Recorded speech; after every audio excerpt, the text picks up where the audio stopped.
Hello students.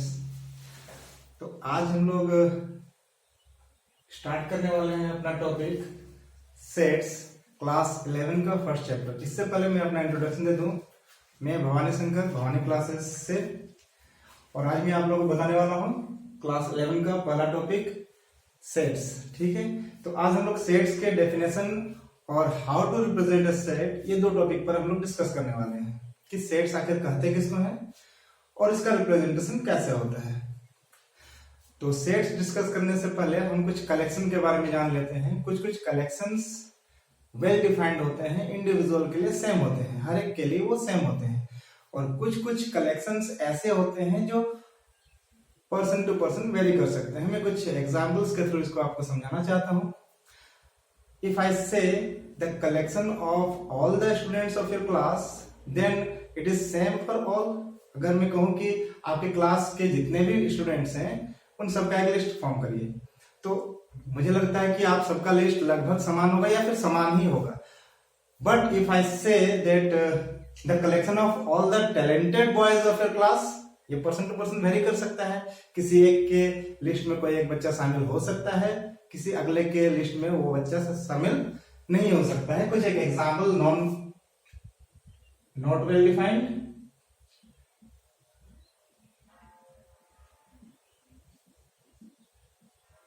And well defined collections में हम लोग देख सकते हैं।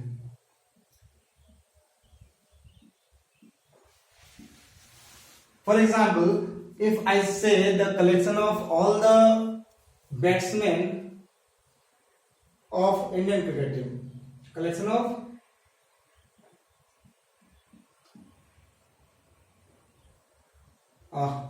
if I say collection of 11 players of the Indian team, ये ज्यादा अच्छा रहेगा example. 11 players of Indian cricket team,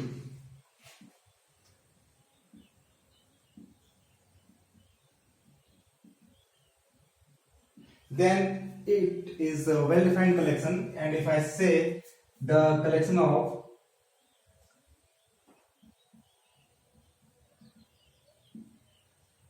talented batsmen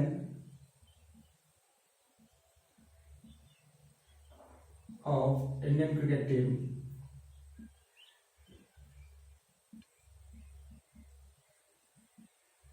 then this list may vary from person to person.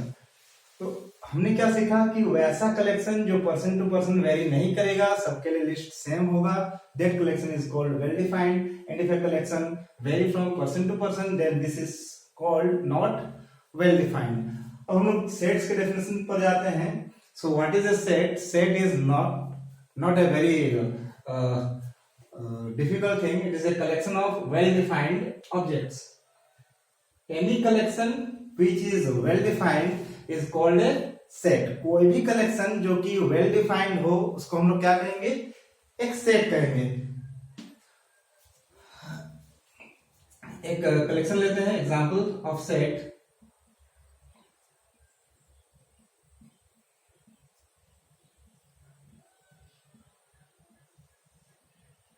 Number 1, all the vowels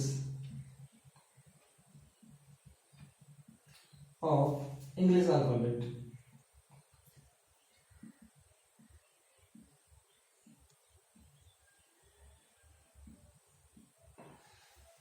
All the vowels of English alphabet, सबको पता है A, E, I, O, U, ये सारे क्या हैं? English alphabet के vowel है। तो ये क्या हो गया? एक सेट फॉर्म कर लिया। Number 2, natural numbers,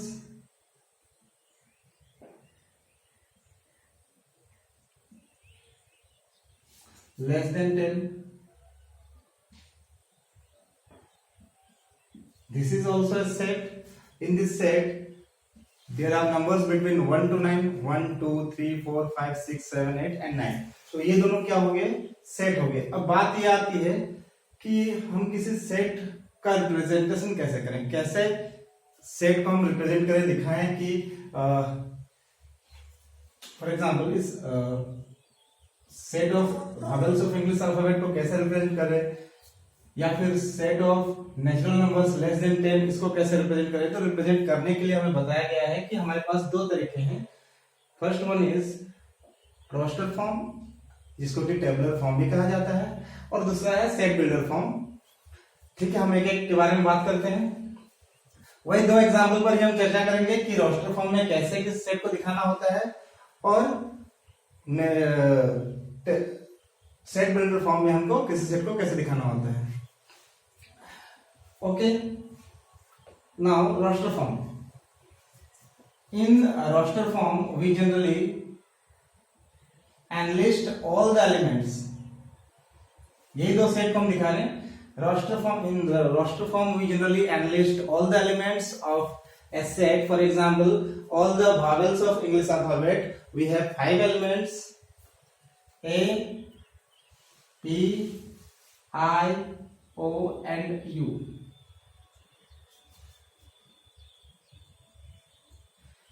And in the second set, natural number less than 10, here we have 10 elements, 1, 2, dot, dot, up to 9. So roster form में हम क्या करते हैं, किसी भी सेट के सारे एलिमेंट्स को एनलिस्ट करते हैं विद इन द ब्रेसेस, कह सकते हैं with in the curly bracket या फिर with in the middle bracket. Next, in set builder form, set builder form में हम क्या करते हैं, we give a common element, name it x, y, z, जो आपका मन करे वो नेम दे दो, and a common property associated with the elements of the set।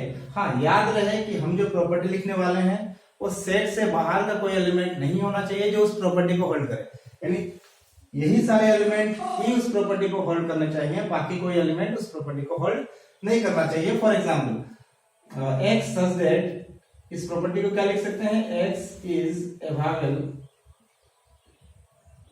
Of English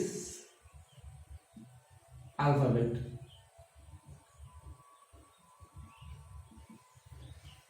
number 2, natural numbers less than 10, same way में हम लिख सकते हैं x such that, we read it as x such that x is a natural number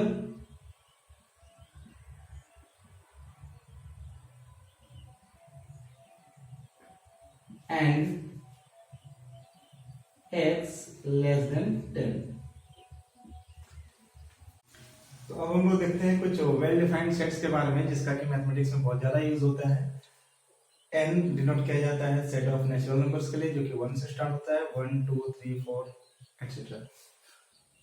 W start करा जाता है 0 से, 0 और नेचुरल नंबर कंबाइनली क्या बनाता है, set of whole numbers, and it is represented by W।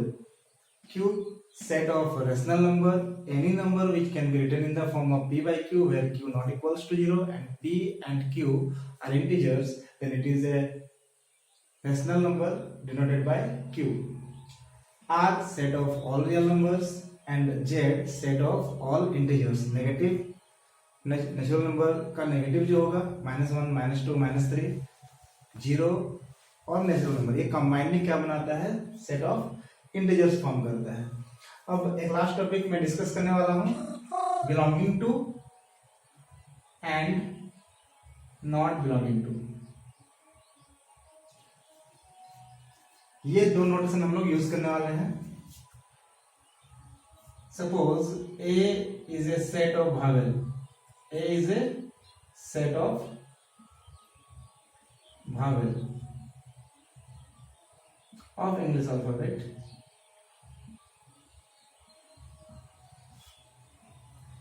then we say A belonging to A, or we can write A is a member of A, क्योंकि हम जानते हैं कि A जो होता है वो क्या होता है, vowels ही होता है, but B does not belonging to A। परंतु क्या होता है कि जो B है वो vowel नहीं है, यानी इस सेट का एलिमेंट नहीं है। अगर कोई एक मेंबर या एलिमेंट उस सेट को बिलोंग करेगा तो हम लिखते हैं that element belonging to the given set, and if the element does not belong, then we write B does not belong into A. और कुछ बातें हम देखने वाले हैं कि अगर रोस्टर फॉर्म में हम लिख रहे हैं, जो भी एलिमेंट एनलिस्ट कर रहे हैं, तो उसका ऑर्डर मैटर नहीं करता है। अगर कोई सेट है जिसके पास 3 एलिमेंट है, सपोज 1, 2 और 3, कोई बच्चा अगर 2, 1, 3 लिखता है तो भी सेम सेट को रिप्रेजेंट करेगा, कोई 3, 1, 2 लिखेगा तो भी सेम सेट को रिप्रेजेंट करेगा, यानी ऑर्डर मैटर नहीं करता है। और दूसरा बात है कि हम जब भी सेट लिखते हैं तो इसमें किसी भी एलिमेंट को रिपीट नहीं करते हैं। फॉर एग्जांपल अगर हमको 2, 1, 3 लिखना हो, 2, 1, 3, तो हम ऐसे नहीं लिख सकते हैं कि 2, 3, 3, 1। इसका एक अच्छा एग्जांपल मैं आपको देना चाहता हूं।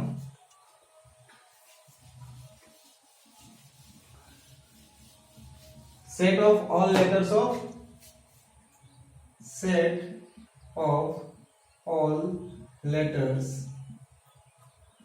of the word mathematics.